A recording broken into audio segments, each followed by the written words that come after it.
এই নশ্বর পৃথিবী আমাদের চিরস্থায়ী আবাস নয়, বরং পরকালের অনন্ত যাত্রার একটি সংক্ষিপ্ত বিশ্রামাগার মাত্র। বুদ্ধিমান সেই ব্যক্তি যে ক্ষণস্থায়ী মোহের পেছনে না ছুটে অবিনশ্বর জীবনের পাথেয় সংগ্রহে সচেষ্ট থাকে। আমাদের প্রতিটি ছোট বড় কর্মের হিসাব সংরক্ষিত হচ্ছে, যা পরকালে সাফল্যের একমাত্র মানদণ্ড হিসেবে বিবেচিত হবে। পরকালকে গুরুত্ব দেওয়ার অর্থ এই নয় যে দুনিয়া ত্যাগ করা, বরং দুনিয়ার প্রতিটি কাজকে স্রষ্টার সন্তুষ্টির ফ্রেমে সাজানো। যেমন চাষাবাদ ছাড়া ফসল আশা করা বৃথা, তেমনি ইহকালে সৎকর্মের বীজ বপন না করলে পরকালে সুফল পাওয়া অসম্ভব। মৃত্যু কোনো শেষ নয়, বরং এটি নশ্বর জগৎ থেকে অবিনশ্বর জগতে প্রবেশের একটি সুনিশ্চিত দ্বার।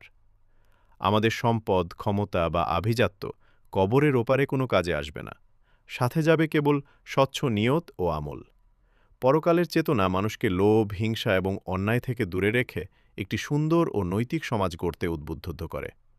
আখিরাতের সফলতা অর্জনের জন্য দুনিয়ার প্রতিটি মুহূর্তকে অমূল্য নিয়ামত মনে করে ইবাদত ও জনকল্যাণে ব্যয় করা উচিত। পরকালমুখী জীবনই মানুষকে প্রকৃত প্রশান্তি দান করে এবং শেষ বিচারের দিনে লজ্জিত হওয়া থেকে রক্ষা করে।